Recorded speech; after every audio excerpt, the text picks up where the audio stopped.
Hello বন্ধুরা, কেমন আছেন আপনারা? আশা করি আপনারা সবাই ভালো আছেন আর সুস্থ আছেন। তাহলে আজকে আপনাদেরকে ওয়েস্ট বেঙ্গল পুলিশ সাব ইন্সপেক্টরের একটা ভ্যাকেন্সি বেরিয়েছে, সেই ভ্যাকেন্সি নিয়ে আলোচনা করব। এখানে arm branch, male female third gender এখানটা সবাই আবেদন করতে পারেন। অনেক দিন বাদে এই ভ্যাকেন্সিটা বেরোলো। আপনারা অনেক দিন ধরে ওয়েট করছিলেন যে কবে সাব ইন্সপেক্টরের ভ্যাকেন্সি বেরোবে। তাহলে আজকে এই ভিডিওর মাধ্যমে আপনাদেরকে জানাবো এখানে টোটাল কত ভ্যাকেন্সি আছে, ক্যাটাগরি জেনারেল, ওবিসি, এসসি, এসটির মধ্যে কতগুলো ভ্যাকেন্সি, এখানে আপনাদের সিলেবাসটা কী আছে, সিলেবাস অফ রিক্রুটমেন্ট কী করে হবে, এখানে আপনাদের হাইট, ওয়েট, চেস্ট অথবা এখানটা আপনাদের সিলেকশন প্রসেসটা কীভাবে হবে, সবই এই ভিডিওর মাধ্যমে আপনাদেরকে আজকে জানাবো। তাহলে আজকে আপনারা ভিডিও পুরো দেখবেন, ভিডিও স্কিপ করবেন না। আর যদি আমার চ্যানেল নতুন হয়ে থাকেন তাহলে প্লিজ চ্যানেলটাকে সাবস্ক্রাইব করে বেল আইকনটা ক্লিক করে দেবেন। তাহলে চলিয়ে আপনাদেরকে পুরো ডিটেলসটা দেখাই আপনাদেরকে। Information to applicant for submission of application for recruitment to the post of sub-inspector unarmed branch and sub-inspector armed branch in West Bengal Police 2024। এখানটা দেখেন টোটাল ভ্যাকেন্সি এখানে 464খানা ভ্যাকেন্সি।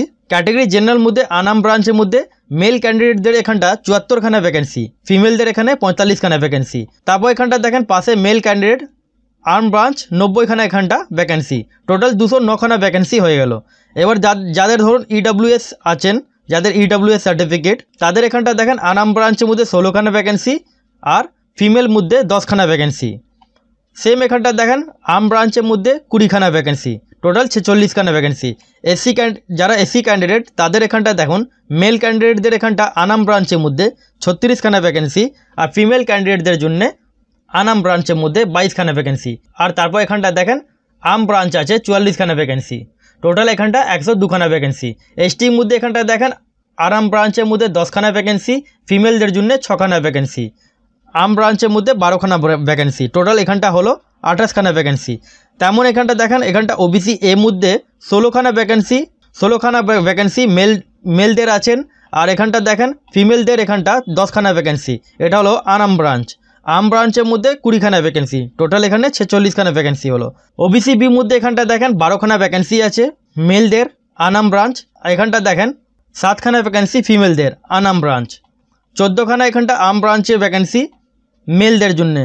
শুধু ফিমেলরা এখানে আর্ম ব্রাঞ্চ ফিমেলদেরই হবে, ফিমেলদের এখানটা আর্ম ব্রাঞ্চ হবে না, arm branch শুধু ছেলেদের জন্যে। তাহলে টোটাল এখানটা 464খানা এখানে টোটাল ভ্যাকেন্সি। তারপর এখানটা দেখেন এজ লিমিট, এখানে এজ লিমিট আপনাদের বাড়ানো হয়নি, সেই সেম যেমন কনস্টেবলের এজ লিমিট ছিল আপ টু 30 ইয়ার্স অবধি আপনারা আবেদন করতে পারেন। যারা ধরুন এসসি এসটি ক্যান্ডিডেট তাদের জন্যে 35 ইয়ার্স অবধি আপনারা আবেদন করতে পারেন। আর যারা ওবিসি ক্যান্ডিডেট তাদের জন্যে 33 বছর অবধি বয়স অবধি আপনারা আবেদন এখানটা করতে পারেন। অথবা আপনারা যদি সিভিক ভলেন্টিয়ারে কাজ করেন বা আপনারা হোমগার্ডে কাজ করেন তাহলে আপনাদের 5 ইয়ার রিল্যাক্সেশন আপনারা পেয়ে যাবেন। এখানটা দেখেন নোট, এখানটা কি বলেছে, date of birth as record in Madhyamik, মানে মাধ্যমিকের যে অ্যাডমিট কার্ড সেটা অনুযায়ী আপনাদের ডেট অফ বার্থটা কাউন্টিং করা যাবে। আপনাদের আদার্সওয়াইজ কোনো ডকুমেন্টসের মাধ্যমে আপনাদের ডেট অফ বার্থ কাউন্টিং হবে না। এডুকেশন কোয়ালিফিকেশন এখানটা দেখেন the applicant must have bachelor degree in any discipline from recognise university or it is equivalent. তার মানে এখানটা আপনারা যদি গ্র্যাজুয়েশন পাস হয়ে থাকেন, আর্টস, সায়েন্স, কমার্স, এখানটা অ্যানি স্ট্রিম আপনারা গ্র্যাজুয়েশন পাস হয়ে থাকলে আপনারা আবেদন করতে পারেন। ল্যাঙ্গুয়েজ ননের মধ্যে এখানটা দেখেন যেমন এখানে বলা হয় আপনারা যদি বেঙ্গলি জানেন আপনাদেরকে এখানটা স্পিক, রিড অ্যান্ড রাইট আপনাদেরকে বেঙ্গলি জানতে হবে। যারা দার্জিলিং, কালিম্পং ডিস্ট্রিক্ট থেকে বিলং করেন তাদের এখানটা Nepali speak, read and right ওদেরকে জানতে হবে। এখানটা দেখেন মিনিমাম ফিজিক্যাল মেজারমেন্ট, এখানটা কি বলা হয়েছে, এখানটা আপনারা দেখেন মেল ক্যান্ডিডেট, যারা male candidate sub inspector arm ব্রাঞ্চের জন্য আবেদন করবেন, এখানটা দেখেন অল ক্যাটেগরিজ 167 সেন্টিমিটার আপনাদের হাইট লাগবে, চেস্ট আপনাদের 79 সেন্টিমিটার আপনাদের চেস্ট লাগবে, এক্সপেনশন ফুলিয়ে 5 সেন্টিমিটার এক্সট্রা। আর এখানটা দেখেন ওয়েট 56 কেজি আপনাদের লাগবে। সেম এখানটা দেখেন আর্ম ব্রাঞ্চের মধ্যে যারা গোর্খাস, রাজবংশী, গরওয়ালি অথবা এসটি ট্রাইব মানে শিডিউল ট্রাইব তাদের হাইট এখানটা 160 সেন্টিমিটার লাগবে, চেস্ট 76 সেন্টিমিটার আপনাদের লাগবে নর্মাল, আর ফুলিয়ে 5 সেন্টিমিটার এক্সট্রা। আপনাদের ওয়েট এখানটা 52 কেজি লাগবে। তারপরে দেখেন মেল ক্যান্ডিডেটদের এখানটা আর্ম ব্রাঞ্চের মধ্যে যারা এখানটা দেখেন অল ক্যাটেগরিজ তাদের এখানটা দেখেন 173 সেন্টিমিটার আপনাদের হাইট লাগবে, চেস্ট এখানটা 86 সেন্টিমিটার আপনাদের চেস্ট লাগবে নর্মাল, আর এক্সপেনশন মানে ফুলিয়ে 5 সেন্টিমিটার এক্সট্রা। আপনাদের ওজন এখানটা দেখেন 60 কেজি আপনাদের এখানটা ওজন লাগবে। সেম এখানটা দেখেন গোর্খাস, রাজবংশী, গরওয়ালিস অ্যান্ড শিডিউল ট্রাইবদের জন্য যারা আর্ম ব্রাঞ্চের জন্য আবেদন করবেন, এখানটা আপনাদের দেখেন 163 সেন্টিমিটার আপনাদের হাইট লাগবে, আর চেস্ট আপনাদের 81 সেন্টিমিটার লাগবে নর্মাল, আর ফুলিয়ে 5 সেন্টিমিটার এক্সট্রা। ওজন এখানটা দেখেন 54 কেজি আপনাদের এখানটা ওজন লাগবে। ফিমেলদের দেখেন এখানটা যারা সাব ইন্সপেক্টর আনাম ব্রাঞ্চের জন্য আবেদন করবেন অল ক্যাটেগরিজ 160 সেন্টিমিটার আপনাদের হাইট লাগবে। এখানে ফিমেলদের চেস্টে কোনো ব্যাপার এখানে নেই, আপনাদের ওজন 48 কেজি আপনাদের ওজন লাগবে।